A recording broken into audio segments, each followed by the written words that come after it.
soberano Deus e eterno Pai, Pai de nosso Senhor e Salvador Jesus Cristo, Senhor, na noite deste dia, Deus, queremos te louvar, Senhor, uma vez mais, engrandecer o teu santo nome, Mestre, porque só tu és digno, Senhor, de toda honra, glória, majestade, domínio e louvor. Deus, perdoa nossas falhas, Senhor, pensamentos, obras que não te louva, Deus. Senhor, nos dá vitória nesta noite, Senhor, a cada um de nós que entramos aqui por estas portas, Senhor da glória. Senhor, está aqui o teu servo, o teu ungido, homem de Deus, varão valoroso, separado pelo Senhor, para trazer a tua palavra aqui nesta noite. Deus, usa o Jefferson nesta noite para ressuscitar vidas aqui neste templo. Senhor, tu podes, Senhor. Senhor, pinga uma gota do teu sangue sobre nossas vidas. Senhor, uma gota do teu sangue carmesim, Senhor. Ele faz a gente reviver, ele faz a gente ressuscitar. Usa o teu servo, Senhor, para que através da vida dele, Senhor, você venha transformar vidas aqui nesta noite. É o que eu te peço, desde já te agradeço, em nome de Jesus. Amém. Obrigado. Glória a Deus. Meus irmãos, a paz do Senhor Jesus. Amém. Deus seja louvado por esta noite, por esse dia que o Senhor tem nos proporcionado de entrar por essas portas, por esse conjunto, Canto Maior, mais um ano que o Senhor tem sustentado. Sabemos muito bem que grandes são as adversidades, mas o Senhor até aqui tem nos livrado.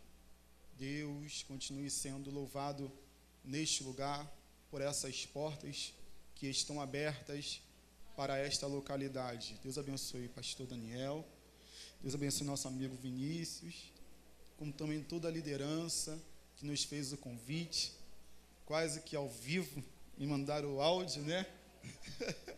Glória a Jesus. E aqui estamos para a glória do Senhor. Alegria também imensa de estar adorando a Deus juntamente com o Ministério Santuário, Rafael e Leonardo. A gente acompanha no Facebook, no Instagram, e hoje quem diz, nossa, Deus tem abençoado, né? E como eu falei, talvez na série, se não me engano, eu torno a repetir, eu pude pregar também um congresso lá na Vila Municipal. Eu no santuário fui louvar lá. E foi há muito tempo atrás, uns 4 anos, por aí, e deixaram os veículos lá na estação de Vigário Geral e foram caminhando Vigário Geral, Parada de Lucas adentro, sem saber, e chegaram. Glória a Jesus. E aqui estão também para contribuir, somar, juntos adorar o nome do Senhor com todos aqui. Glória a Jesus. Meus amigos Vaguinho e Israel, que aqui estão, juventude lá de Canaã, Deus abençoe. Abra sua Bíblia, Evangelho de Mateus, capítulo de número 26. Deus seja louvado. Vivos pela morte. Esse é o tema tão atual quanto foi nesse período em que nós vamos acabar de ler esse texto aqui. Evangelho de Mateus, capítulo de número 26.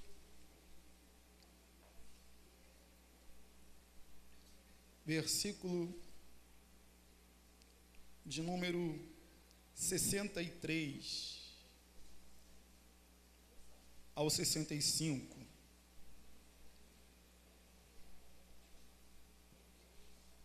Glória a Jesus. Todos encontraram? Escrito está: e Jesus, porém, guardava silêncio.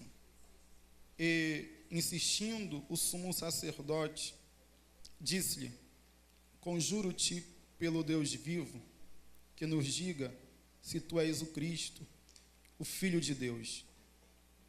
Disse-lhe Jesus: tu o disseste. Digo-vos, porém, que vereis em breve o Filho do Homem assentado à direita do Todo-Poderoso e vindo sobre as nuvens do céu. Versículo de número 65 diz o seguinte: então o sumo sacerdote rasgou as suas vestes, dizendo: blasfemou. Para que precisamos ainda de testemunhas? Eis que bem ouvistes agora a sua blasfêmia. Amém? Toma seu assento nesta noite. Tema extraído da carta de Paulo aos Romanos, a respeito da comunhão, do relacionamento, da identidade do cristão com Cristo, falando a respeito também de seu batismo e sua morte, como também no mesmo batismo que tem a imersão, e quando levanta da imersão, apontando a comunhão e a identidade do cristão quando é imergido junto com Cristo na morte, e quando Cristo ao terceiro dia ressuscita, como também se fosse nós levantando debaixo das águas, que seria a terra ou a morte, para uma nova vida. Todos nós sabemos essa mensagem que é pregada, o Cristo que foi morto na cruz. E eu estava até lendo nesses dias, em um livro que eu tenho em casa a respeito de apologética, até mesmo a respeito de algumas objeções que os muçulmanos fazem a respeito da morte de Cristo. E não se pôde comprovar de fato a autenticidade de negar que Cristo havia morrido. Existem diversas evidências, tanto espirituais quanto notáveis, verídicas, que Cristo de fato veio, morreu e ressuscitou. E qual é a nossa participação a respeito dessa mensagem? Será que isso é tão atrativo? Será que pregar a cruz hoje tem sido algo que vem atrair a massa? Ou pregar outras mensagens seja o caminho que venha trazer retorno tanto para quem organiza os cultos ou para o pregador, ou assim quem seja? A mensagem da cruz, já dizia Paulo, é loucura para os homens, porque não dá para compreender como um Deus, como um ser soberano, sem começo, sem fim, decide provar da nossa água, do nosso pão, experimentar as nossas dores, como diz Isaías no capítulo 53, morrer e na sua presciência, ciente de que ao olhar hoje, nesses últimos dias, atentar que haveria pessoas que iriam se apostatar da fé, pessoas que iriam negar essa palavra. Que amor é esse que nós não podemos descrever, mas sim entender que Ele entregou a sua vida para nos salvar? Nós entendemos que Cristo, quando Ele vai ser morto na cruz do Calvário, Ele, na verdade, Ele está cumprindo o que dizia os profetas no Antigo Testamento.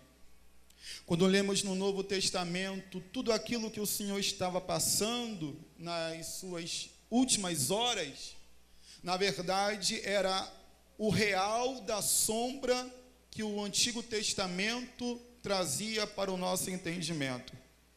A sombra no Antigo Testamento dizia, segundo a lei, que era necessário o ofertante, que no caso é o pecador, trazer um animal e a porta do tabernáculo, e assim diante do sacerdote ele fazer, na verdade, uma troca. O animal iria morrer no lugar do pecador. O animal iria morrer para pagar ou afastar, na verdade, a culpa ou a ira da parte de Deus sobre o ofertante. Havia também, na verdade, um dia para se celebrar, que era o famoso dia da expiação, Yom Kippur, que significa que uma vez por ano o sumo sacerdote ele entrava no Santo dos Santos e assim ele sacrificava e espargia diante da propiciação o sangue para a sua culpa e por todo o povo. Diariamente, toda hora, sempre vinha alguém trazendo um bode, trazendo uma ovelha, trazendo, se fosse pobre, pombinhos, para ser morto, porque entendiam que era só matar e estava tudo resolvido. Ano após ano, ele já entendia que naquela data estabelecida era a data em que o sumo sacerdote entraria no Santo dos Santos e iria fazer isso, acabou tornando algo mecânico, ao ponto de que isso engessou o entendimento deles, e assim perderam a percepção de que isso apontava algo lá na frente. E aplicando, nós podemos entender que parece que todo segundo domingo é Santa Ceia, ou todo primeiro domingo, ou todo quarto domingo, ou todo terceiro domingo. Sempre no dia X tem Santa Ceia, então independentemente até chegar lá, vai ter Santa Ceia. A gente já conhece as datas, nós já conhecemos o programa. Só que o programa que diz o Antigo Testamento apontava que Cristo iria aparecer, e segundo João Batista, no deserto, ele ia observar o Cristo chegando, e ele diz: eis aí o Cordeiro de Deus, que tira o pecado do mundo. Cristo, quando ele é morto na cruz do Calvário, ele morreu uma vez por todas, para nunca mais alguém ter que ir na frente do tabernáculo e assim matar um animal. Nós precisamos entender hoje que Cristo morreu uma vez por todas. E não é mais necessário matar, não é mais necessário ir na frente do tabernáculo, porque agora nós temos um sacerdote que ele clama, ou que ele intercede, na verdade, pelas nossas vidas diante de Deus. E o que isso tem a ver com o texto que nós acabamos de ler? Havia um sumo sacerdote também chamado Caifás, que estava à frente de um sinédrio composto de 71 homens, cujo esse mesmo homem chamado Caifás tinha por sogro alguém chamado Anás. E parece que Caifás, ele se viu preocupado quando Cristo lhe apareceu pregando, ensinando e curando. A multidão já estava entendendo, Pedro entendeu que ele já era o Cristo enviado, o Messias, o Filho de Deus. E quando Jesus, ele submergiu daquela água do Jordão, ouviu-se uma voz: tu és o meu filho. Tudo estava já concreto de que ele era o Messias, aquele que estava por vir. E por incrível que pareça, isso se tornou uma ameaça para os líderes, cujo esse homem aqui é o cabeça. Esse homem aqui, ele pegava uma parte do que era vendido no pátio dos gentios, quando os cambistas trocavam a moeda que circulava lá fora, que era de César, e não podia circular em fins de César dentro do templo. Então fazia um câmbio e se cobrava mais caro dentro do templo, e assim esse homem aqui pegava uma parte. Como também esse homem aqui, ele fazia algumas reuniões no alto pináculo, e quando você observa que Satanás leva Jesus para o alto pináculo e vira Jesus para o vale de Cedrão, querendo que Jesus viesse se lançar, porque pensava ele que se Jesus se lançasse, os anjos poderiam assim o resgatar. Na verdade, Satanás estava querendo que Jesus virasse as costas para o sistema que estava implantado dentro do templo. Jesus: não. A minha preocupação não é contigo aqui, a minha preocupação é com o templo ainda. Esse homem chamado Caifás, então, ele é alguém articulador. E quando ele percebe que a massa foi tomada em João, no capítulo de número 12, quando Jesus, ele ressuscitou a Lázaro, e por causa daquele grande milagre, muitos judeus foram até Betânia porque estavam crendo em Jesus, ali determinou, vamos matar Jesus. Só que a lei não permitia que eles pudessem matar. Eles estavam debaixo de um jugo romano. Então eles começaram a entender ou a tramar como seria para fazer ou para matar Cristo.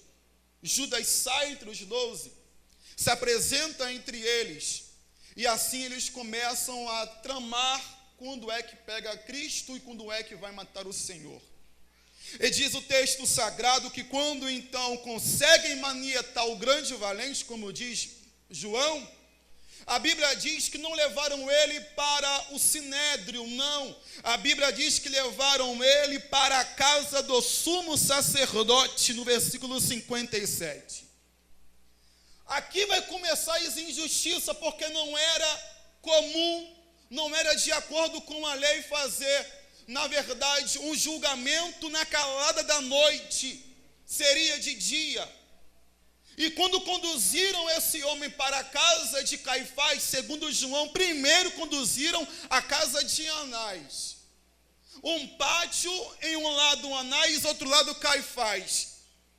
E a Bíblia diz que na casa de Caifás estavam uma grande movimentação, porque eles queriam arrumar uma falsa testemunha. Quem guarda a lei procurando uma falsa testemunha para ir ao encontro e assim denunciar Cristo com aquilo que ele não fez.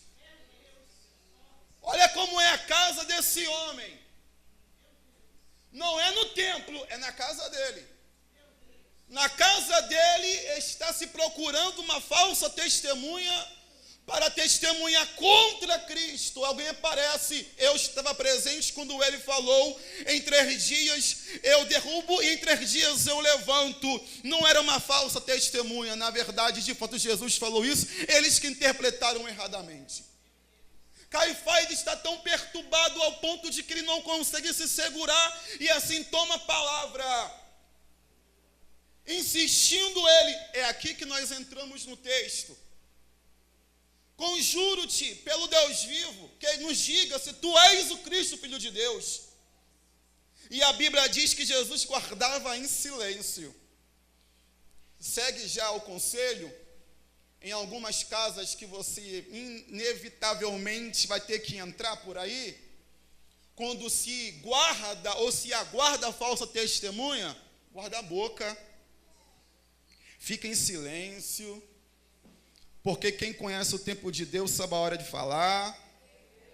Jesus, ele está guardando em silêncio. Jesus está ouvindo, vamos procurar uma falsa testemunha para testemunhar. Ele sabe, meu Deus. Eu acho que alguém aqui precisa ouvir uma palavra. Você até sabe de alguma coisa, mas você tem que se manter calado. Você foi até agarrado, mas você foi conduzido, tu não queria ir, mas a vontade do Senhor fala mais do que a tua própria vontade, então eu vou me calar. Eu vou aguentar.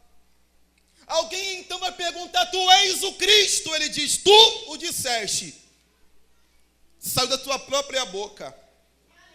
E a Bíblia diz que o sumo sacerdote rasgou as suas vestes. Algumas bíblias de comentário de estudo vão dizer que não era então, segundo a lei, fazer blasfêmia ou se comparar como Deus.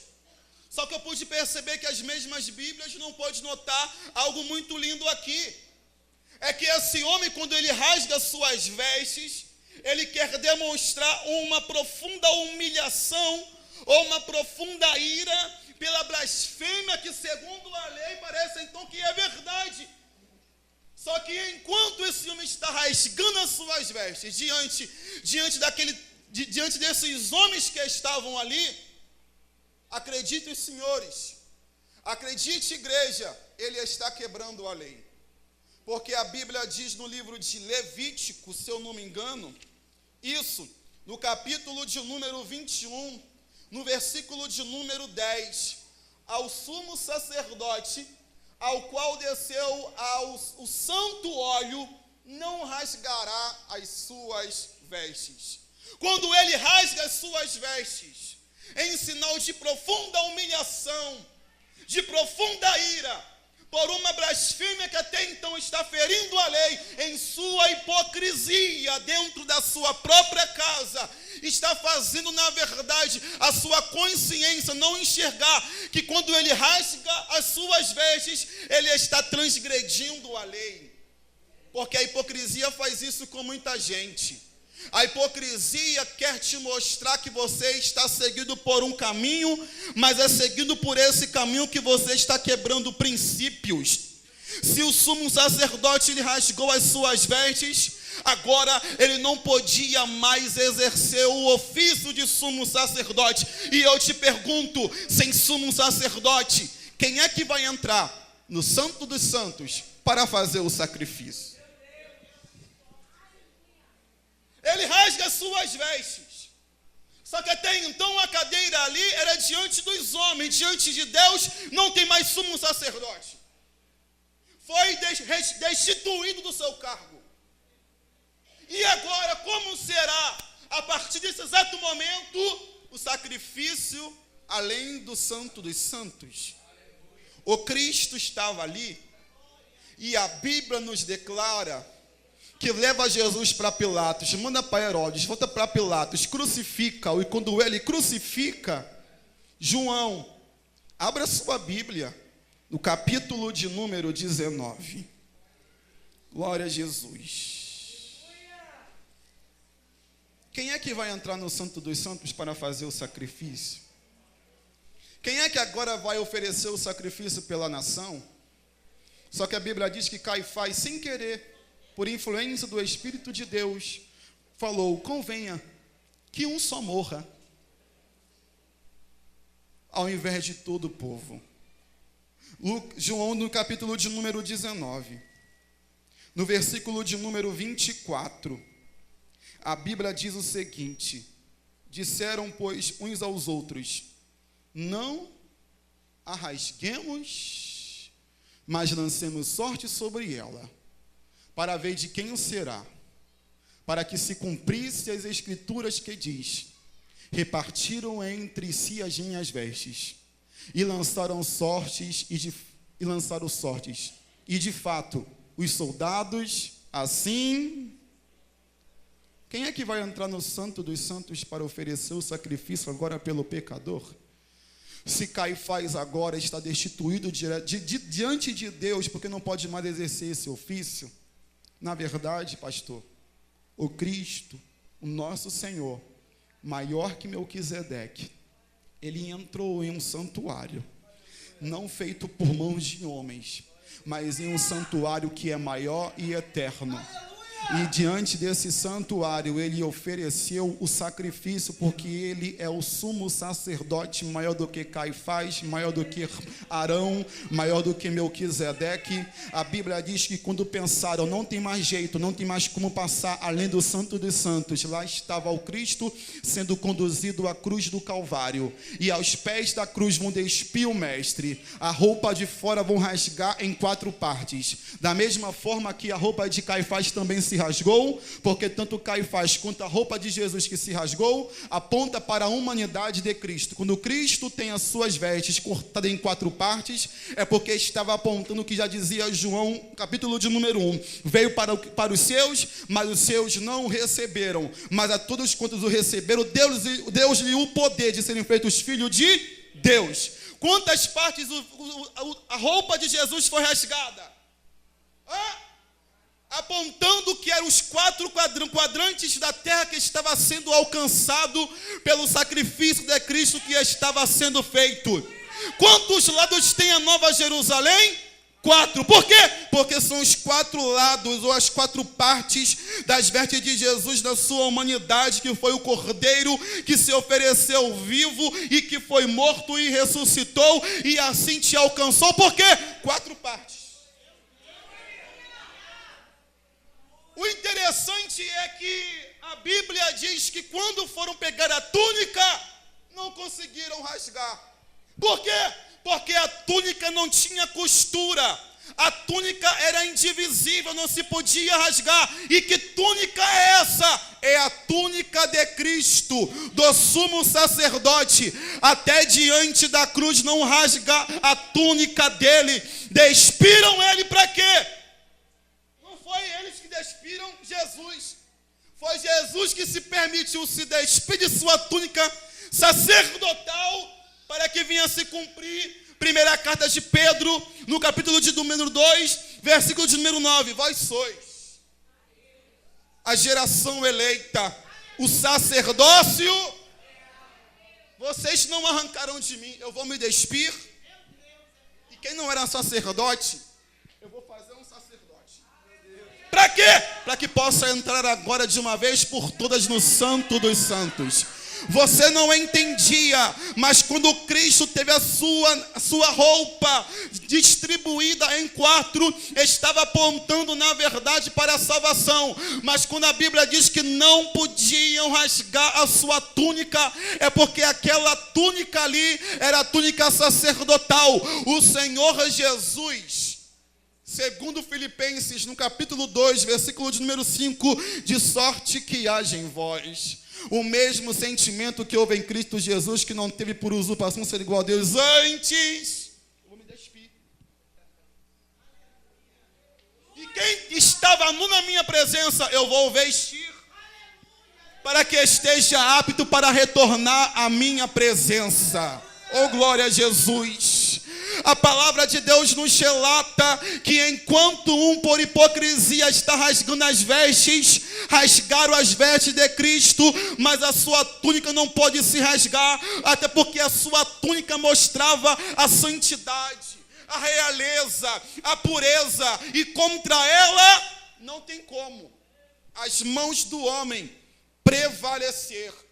Só que a Bíblia diz que enquanto estão cada um com uma parte da roupa e alguém com uma túnica que não pode ser rasgada, qual é a questão aqui? É descobrir a quem caiu a sorte? Não, a questão aqui é que há soldados aos pés da cruz, valorizando mais o valor da túnica do que a informação que ela está trazendo. Qual é a informação? Para que se cumprisse Salmo de número 22. Rasgaram as minhas vestes e lançaram sorte sobre a minha túnica. Tem muita gente aos pés da cruz, mas estão insensíveis ao que está acontecendo. Tem muita gente aos pés da cruz e só está se importando com um valor que vai cobrir o fora, mas não está se importando com o coração. Por causa disso, o escritor vai escrever aos Hebreus no capítulo de número 9, aleluia. Agora, pelo seu sangue, nós podemos entrar com uma consciência tranquila em sua presença. Os soldados estão aos pés da cruz, podendo então estar diante da maior mensagem profética até então, já que dizia o Salmo: as suas vestes foram rasgadas e a sua túnica não. E o que é isso? Olha para a palavra. Só que o nosso raciocínio hoje não está muito focado na palavra. Não. Nós queremos hoje movimento. Nós queremos hoje irracionalidade no meio da igreja. É mais fácil hoje eu chamar um carro novo e colocar a arca diante de um carro novo para que as vacas venham carregar. E qual é a diferença de vaca para levita? Vaca animal irracional, levita racional. Estão tirando a glória do racional e depositando no irracional. Cristo libera uma mulher de um demônio que já estava aprisionando ela há 18 anos. Questionaram: por que fazes isto? Jesus falou: eu soltei ela, da mesma forma que vocês soltaram os vossos bois logo de manhã. Se preocupa, mas com o irracional. que sai de dentro de casa do que uma alma que está dentro da igreja, mas não consegue ver Jesus. Deus te trouxe aqui para você ouvir uma palavra. Qual? Olha para os sinais, atentando para a palavra. A mulher do fluxo de sangue conseguiu entender o que os soldados não entenderam. Que isso? Vou te explicar.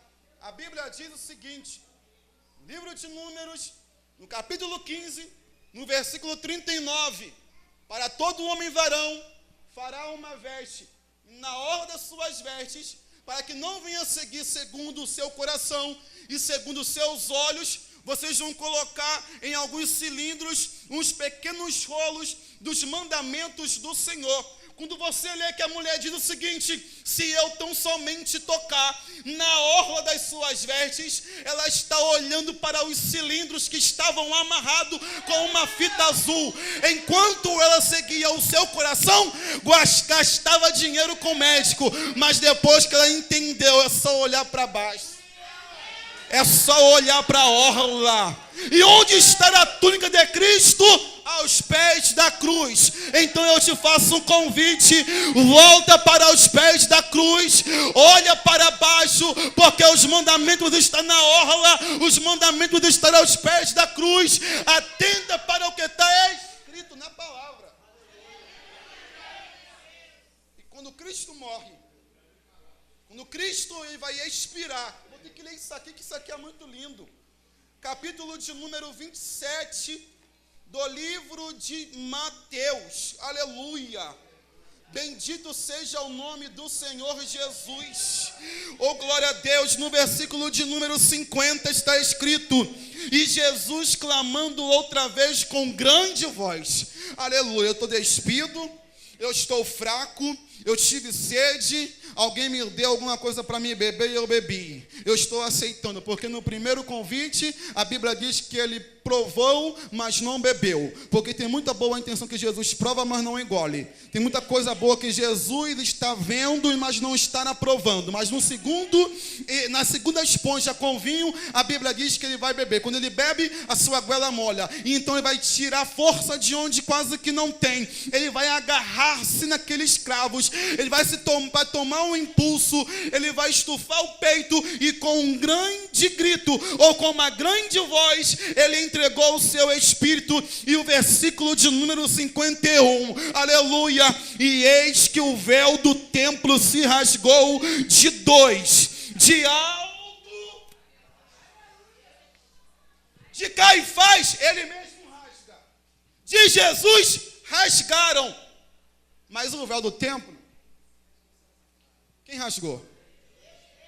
De alto a baixo. Não para por aí. A Bíblia diz que tremeu a terra, fenderam-se as pedras e abriram-se os sepulcros, e muitos corpos de santos que dormiam foram ressuscitados. Por quê?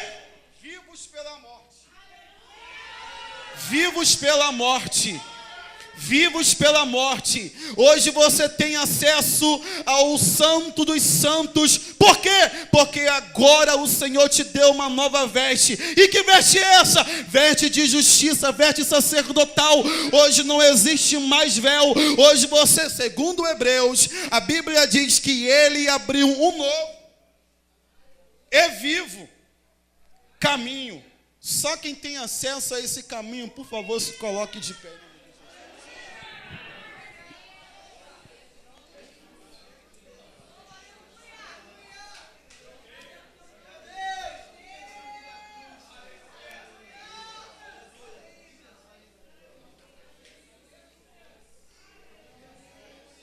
Mas vindo Cristo, o sumo sacerdote dos bem futuros, por um maior e mais perfeito tabernáculo, não feito por mão, isto é, não desta criação, A Bíblia diz, aleluia, quanto mais o sangue de Cristo, que pelo Espírito eterno, Espírito com E maiúsculo, eterno, se ofereceu a si mesmo, imaculado a Deus, purificará a vossa consciência das obras mortas, para servirdes ao Deus vivo. O que é isto?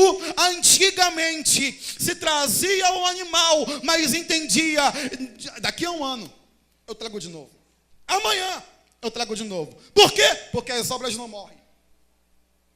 Só que depois que Cristo morre, Ele nos retira do poder do pecado. E agora não é o pecado que morre para a gente, somos nós que morremos para o pecado. Eu passo a entender que hoje não é mais não posso, hoje é não quero. Porque tem muita gente que está dentro, não posso, não vou, não dá. Quem está liberto diz, eu não quero. Não quero. Não quero. Não quero. O que Daniel estava entendendo, o que muitos não entendiam na sua época é, não quero. Ele não diz não posso, ele diz não quero. Porque o poder ele podia, tanto é que todos que estavam com ele, a não ser outros 3, comeram. Só Daniel e os 3 decidiram não comer. Por quê? Porque não quiseram. Porque disponível está. Mas o Senhor te trouxe aqui para você entender que o sacrifício de Cristo foi uma vez por todas. Uma vez por todas. Todas as vezes que você pega desse pão, desse vinho, quando você lê na carta de Paulo aos Coríntios, anunciais a morte do Senhor. Comunhão com o corpo, comunhão com o sangue. Com ele eu fui crucificado. E esse sangue é o símbolo da nova aliança, do Novo Testamento. Agora um sacrifício já foi feito, eu tenho livre acesso à sala do trono. Então quem tem o livre acesso à sala do trono já podeu entender que pode adorar com a consciência tranquila. Porque a culpa no Antigo Testamento todo dia vinha perseguir. Para que você está indo adorar? Ano que vem você vai adorar de novo? Para que você está indo levar o sacrifício? Ano que vem tem o Yom Kippur de novo, tem a Páscoa de novo. Para que você está indo adorar? Todos os dias a culpa batia na mente do ofertante no Antigo Testamento. Até hoje, todos os dias, algumas culpas batem na tua mente dizendo, para que você está indo para a igreja? Se você vai pecar de novo. Porque o pecado, ele é real. Mas Deus te trouxe aqui para você ouvir que você não está mais sob o domínio do poder do pecado. Muito pelo contrário, hoje você tem a escolha de dizer, não quero, não vou. Eu não faço mais parte desse contexto pecaminoso.